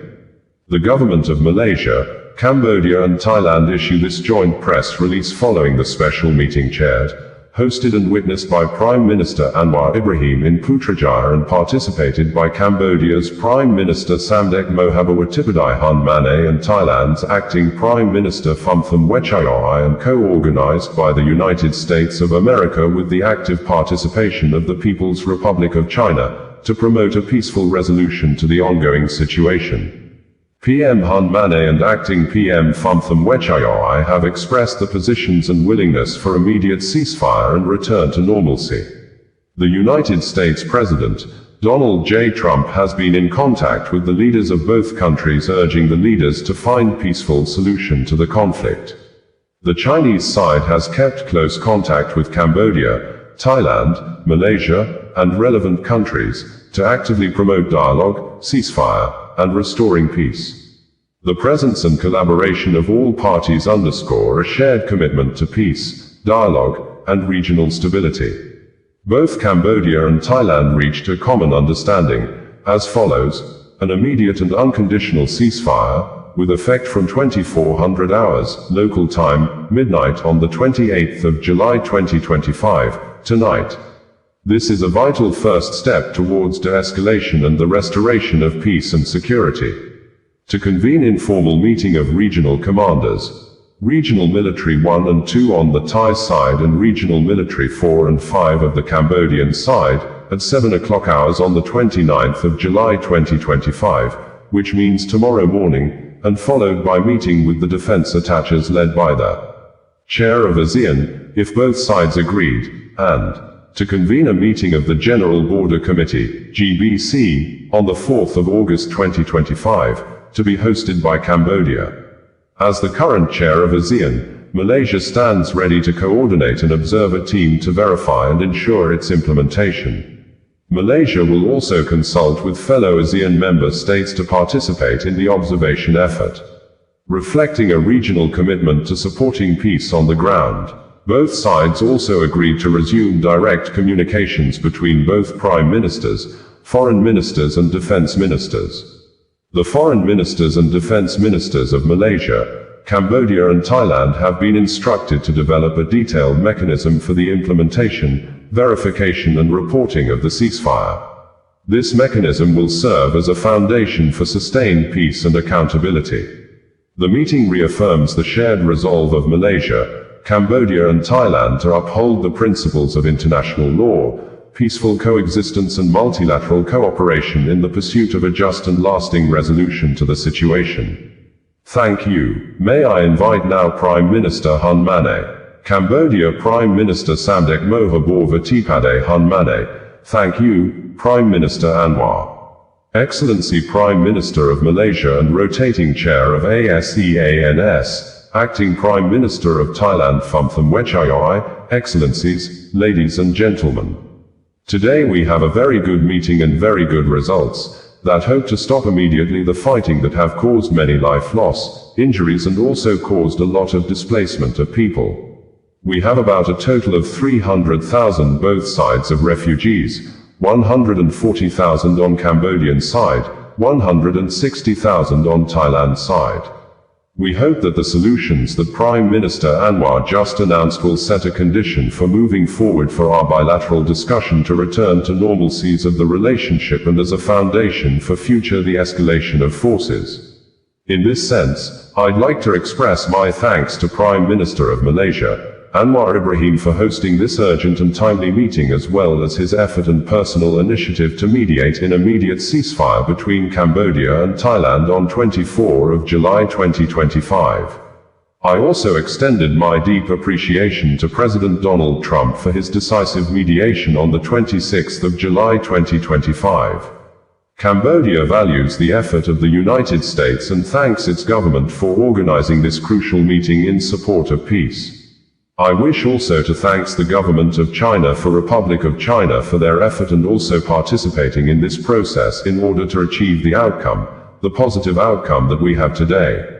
I also thank you Prime Minister Phumtham Wechayai for his positive role in constructive dialogue that we had today, that leading to the agreement which will lead to the stop of fighting immediately starting from tonight and open ways for our engagement between military to military from tomorrow morning, starting with the regional commanders meeting at 7 o'clock in the morning, and also there's a possibilities of engagement after the representative from the ASEAN's attaches led by our ASEAN chairs country, Malaysia, with the approval of both sides after our meeting.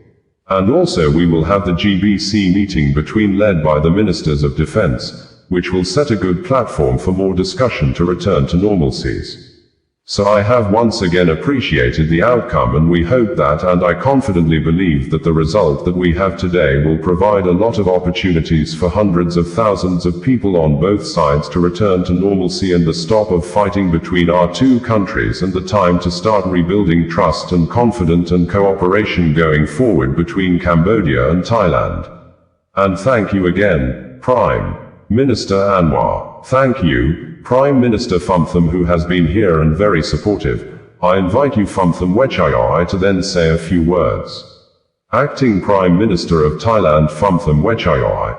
I would like to express my sincere appreciation to Prime Minister Anwar, the government of China and President Trump for your good view and concern.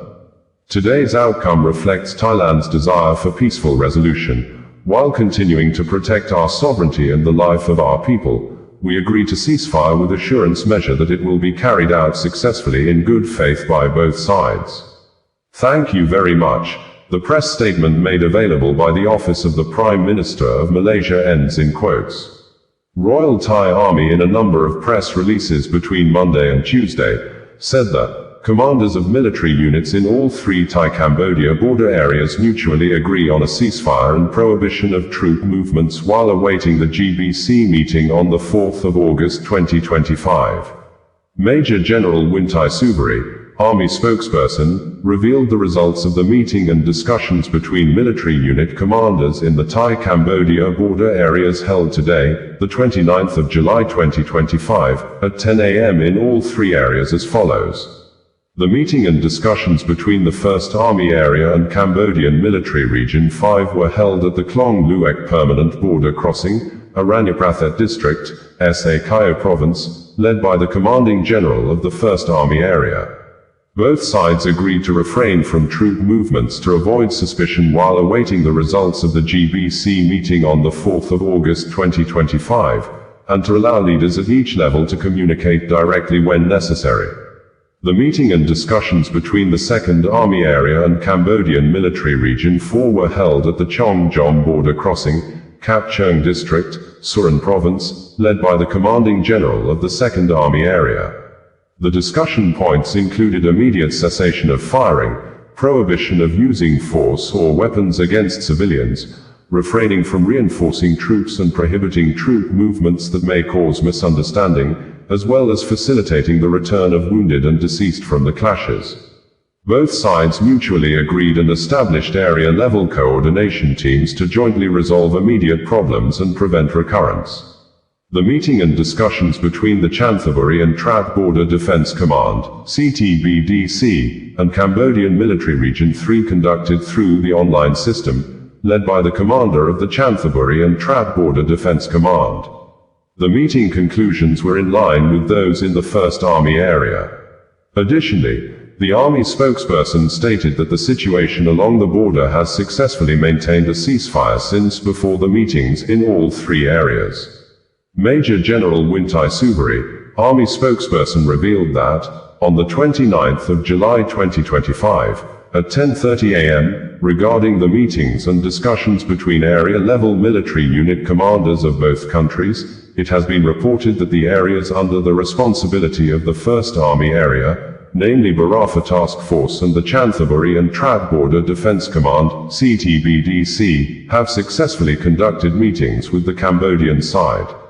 As for the area under the 2nd Army Area, Suranari Task Force, coordination is currently underway to determine a suitable date and time for both parties, therefore, no discussions have taken place at this time.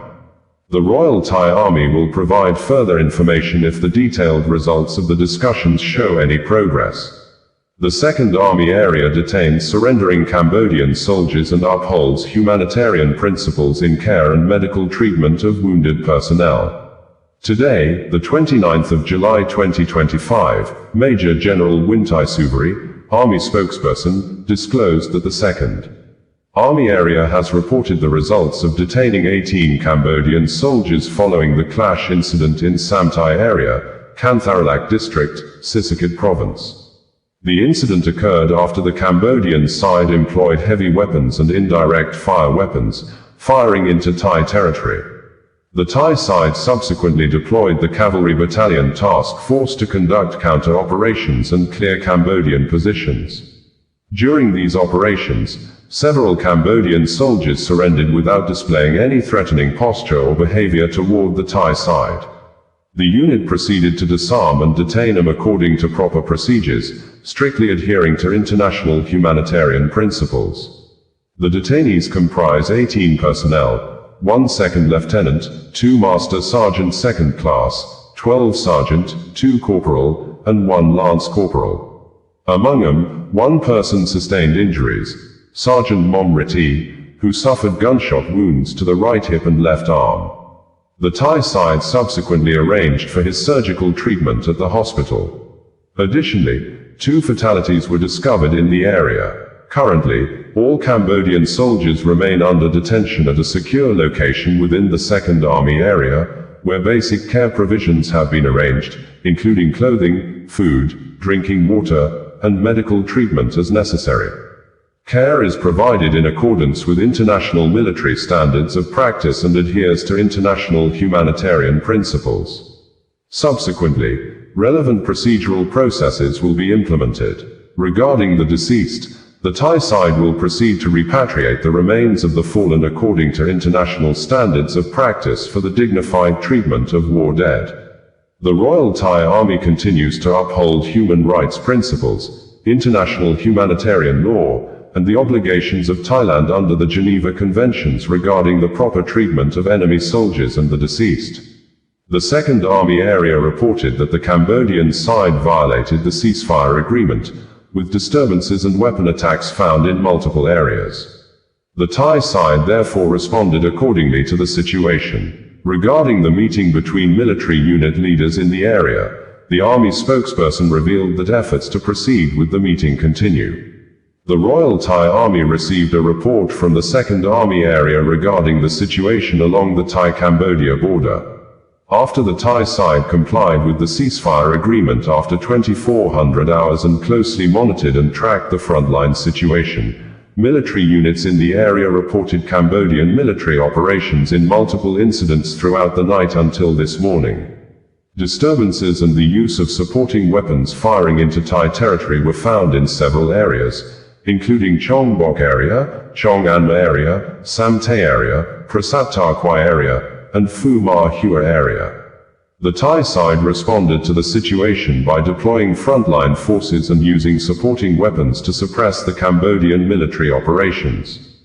Regarding this case, Major General Wintai Subari, Army spokesperson, issued a statement that, following the joint agreement reached between the Thai government and the Cambodian government to cease military combat along the border area, effective from 2,400 hours on the 28th of July 2025, to create an opportunity for a peaceful atmosphere, reduce tensions, and promote cooperation between neighboring countries.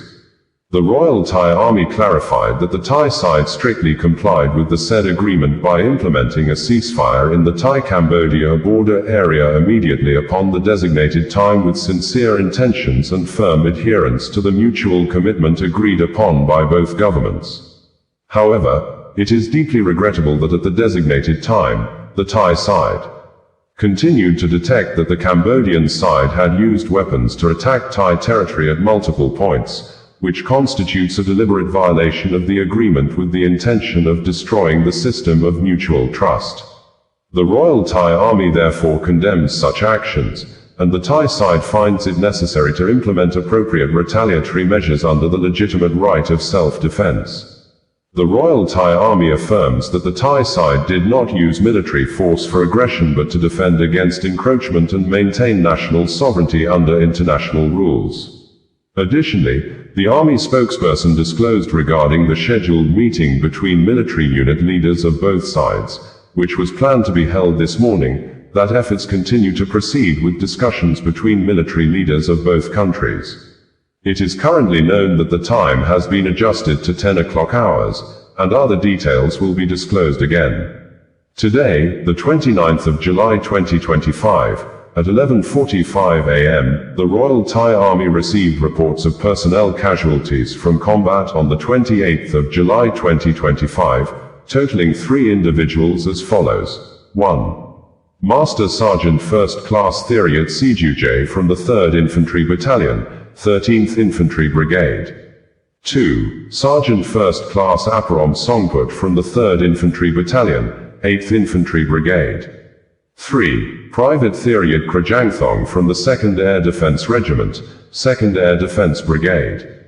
The Royal Thai Army pays tribute to the personnel who lost their lives in the performance of the duty to protect national sovereignty, and it will provide the best care for the rights and welfare of the families and descendants of these brave soldiers in honor of their sacrifice. As of the 24th of July 2025, there have been a total of 14 personnel casualties. Meanwhile, the Cambodia Ministry of National Defense has rejected the allegations made by a spokesperson for the Royal Thai Army, who accused Cambodian forces of continuing to open fire despite the agreed ceasefire. Speaking at a press briefing, Ministry spokesperson Maili Sokita said the Royal Cambodian Armed Forces, RCAF, have been strictly implementing the ceasefire agreement made between the two countries' leaders. We strongly reject the claims made by the Thai military spokesperson, who alleged gunfire exchanges and violations of the ceasefire agreement, she said. Cambodian forces have strictly implemented, and will continue to strictly implement, the army command's instructions and the ceasefire agreement, which took effect at midnight, she added. A statement made available by the office of the Prime Minister of Cambodia indicated that the Cambodian PM says there's no time to rest despite ceasefire. Prime Minister Samdech Mohabova Thapade Hun Mane said this morning that he cannot rest, even though the frontline situation has eased following the ceasefire that took effect at midnight, in accordance with the agreement reached between Cambodia and Thailand at the special meeting in Malaysia yesterday. In a post on his social media platform, Samdech Thapade said that many critical tasks lie ahead, including monitoring the situation on the ground, supporting frontline forces, implementing appropriate policies for wounded and fallen soldiers, assisting hundreds of thousands of displaced people, and addressing the large-scale return of Cambodian workers from Thailand. He added that his top priority in recent days has been to find a swift solution to end the fighting in order to save lives, both military and civilian, in the conflict zones. The sooner the fighting stops, the sooner the affected people, especially the displaced, can return to their homes and resume their livelihoods, he wrote. At a time when the nation and our people are facing hardship, I may look a little older because of the gray hairs, he joked. Even if I look older and feel a little less strong than I did 10 years ago, my determination to face these challenges remains unwavering. Let's wait until the army and people are safe, and the country has returned to peace. Then it won't be too late to dye my hair. Samdech Akamoha Senar Pade Teko Hun Sen, President of the Senate of Cambodia, has praised the ceasefire initiative of US President Donald Trump, stressing that the achievement of the remarkable initiative has saved the lives of tens of thousands of people from the Cambodia-Thailand war. First of all, I would like to express my gratitude to His Excellency, President Donald Trump, for his visionary initiative in creating a ceasefire and peace between Cambodia and Thailand. This initiative is a tremendous achievement that has helped save countless lives in both Cambodia and Thailand, he said in a Facebook post last night. The Senate President also thanked the Malaysian Prime Minister, Anwar Ibrahim, who helped organize the meeting venue and facilitated this ceasefire agreement. This ceasefire and peace agreement is yielding positive and effective results, he emphasized. Moreover, Samdech Teko Hun Sen extended his gratitude to China for its support, as well as to all friendly nations that have endorsed this ceasefire agreement. I also wish to thank the people of Cambodia and Thailand, along with both nations' armed forces, for their steadfast support of this peace process, he concluded. Cambodia Ministry of Information reported that the Ministry of Labor and Vocational Training said approximately 203,706 Cambodian workers returned from Thailand between July 24 and July 27, 2025. Notably, 120,438 Cambodians returned just yesterday. Today, more than 150,000 additional workers are expected to return from Thailand to Cambodia. Over this 5-day period, nearly 400,000 Cambodian workers will have returned. If the fighting continues, even more are likely to come back.